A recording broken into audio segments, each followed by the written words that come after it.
Hello and welcome to Shine Like a North Star. Listen, I'm doing this really goofy sign in the background. I did not make it. I am in Illinois for some consulting work and staying at a friend's place and came in last night to this wonderful, wonderful sign. Isn't that part of being loved, right? So that kind of leads me into some of our work today is really some of that compassion and gratitude and feeling loved is part of what helps us feel resilient. And I had this great experience that I really wanted to process with you. So if you're live with me, let's get a couple of fun things out of the way. I'd love to know that you're live, so throw that in the comments. And my friend just left because she's worried about making noise. Let her know that she can come back in. You know, we're all in the family on these live videos, especially with these cute signs up when you go wrong. So let me know if you're listening live or if you're on replay. It's just nice to have those connections and chime in any comments throughout all of this. It's just good to make these connections and really see what's resonating for you. So today's topic is resilience and kind of this irony that struck me this week that resilient people don't feel really resilient. Did you catch that little sneak shot of my friend through the window behind me? She really doesn't want to come on live. I told her, you can come in and say hi to everyone. Thanks for hosting me and making such a cute sign. Anyway, I see she's backed out of the camera. At any rate, resilient people don't feel very resilient. So this came up in a presentation I was doing this week with Sick Kids Hospital. Really powerful, great group of nurses wrapping up their nursing week. And I was so fortunate to be their kind of concluding keynote speaker. During the presentation and kind of learning, workshop-y type of scenario, virtual, had about 50 people on. They were talking about just how heavy the work was. So Sick Kids, if you don't know, Toronto's a huge city in Canada, and Sick Kids is famous for their care for children. And Canada's going through another COVID wave, and Sick Kids had actually had to open up one of their wings for adult COVID care. So you can imagine when you're a pediatric nurse, neonatal, your expertise is little kids. So the dosage of everything changes when you have adult wing, like lots of change. And the work is just heavy, you know, those, if you're a pediatric nurse to begin with, right? Kids when they're sick is just tough. So it's a heavy feeling time for the nurses, and the resilience part was powerful. And about, I want to say maybe halfway through, finally someone just kind of really transparently and vulnerably said, but I don't feel resilient. Yeah.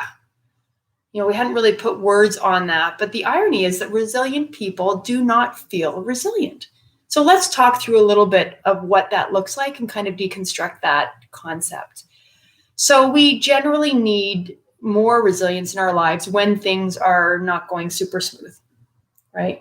So you're dealing with a crisis, having some big life things happen, work isn't super satisfying, and you're having to dig deep to kind of stay motivated, stay focused, drive yourself through some of that challenge. So one of the key descriptors in resilience is toughness. Well, when we feel like we have to be tough and dig deep, I think of that like muddy bicycle mired in the mud. We don't feel like we're making progress very fast.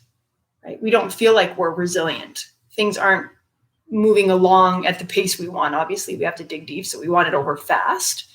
And that's the whole irony, right? By digging deep, trying to pedal that muddy bike in the mud, not making traction quickly, that behavior itself is resilient.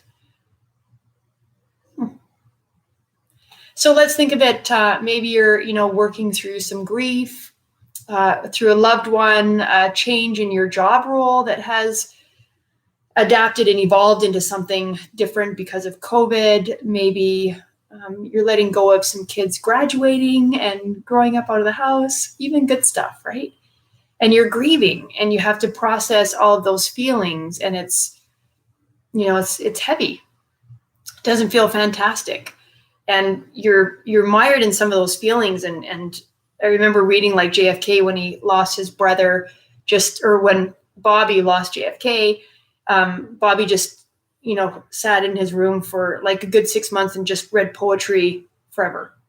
That behavior was resilient because he's processing and he's leaning into it and he's digging deep to kind of work through some of that grief. So resilient people actually don't feel resilient. It's an interesting concept. So I was coaching somebody this morning, and they had talked about taking on a new role and kind of stepping into the shoes of somebody else. And there's always that transition anytime somebody has a new role, and what that looks like to sort of transition the reputation to your style of doing things, maybe letting go of some of the other leaders' work and reputation, good, bad, and different, right? You're carving your new role, your new reputation, your new presence in that organization. That's some big, deep digging. And that leader was just talking through, excited about the work, loves it, and it's digging. And digging is resilient behavior, right? So some of you, certainly some of these nurses talked about changing job roles, changing the type of patient that they see.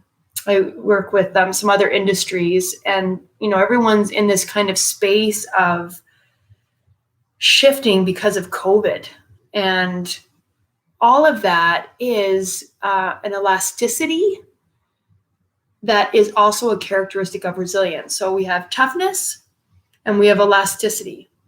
And anytime you feel like you're having to dig deep or you're being just stretched, how many times have you said to someone, gosh, you're being so strong, this is a tough spot for you, and the person says, right, I don't feel very strong. Yeah, because you're being stretched right now. It's stressful. It's an ugly time. And resilient people are elastic. They're going to get stretched. And they're going to persevere through it and find that newer space. So I want you to do some reflection in your own world and think about maybe right now you're having to be tough or elastic. Or maybe there's times in the past where you have been. And think about how, ironically, those times when you felt depleted and worn out, you were actually being resilient. In the same breath, look at the people around you, right? Your parents, your kids, your toddlers, your teachers, your professors, your colleagues, your bosses, your direct reports, your friends, like my friend. And how are they? Where are they showing that toughness and that elasticity? And where can you be kind of that outside objective person saying, gosh, I am seeing you demonstrate resilience.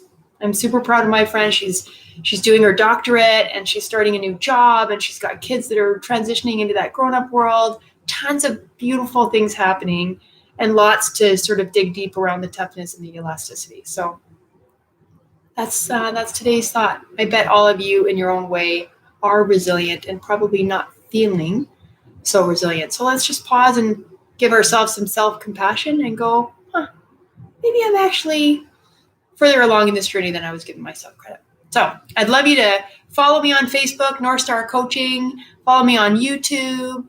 I would love to have some followers and just stay connected with you. Have a wonderful evening.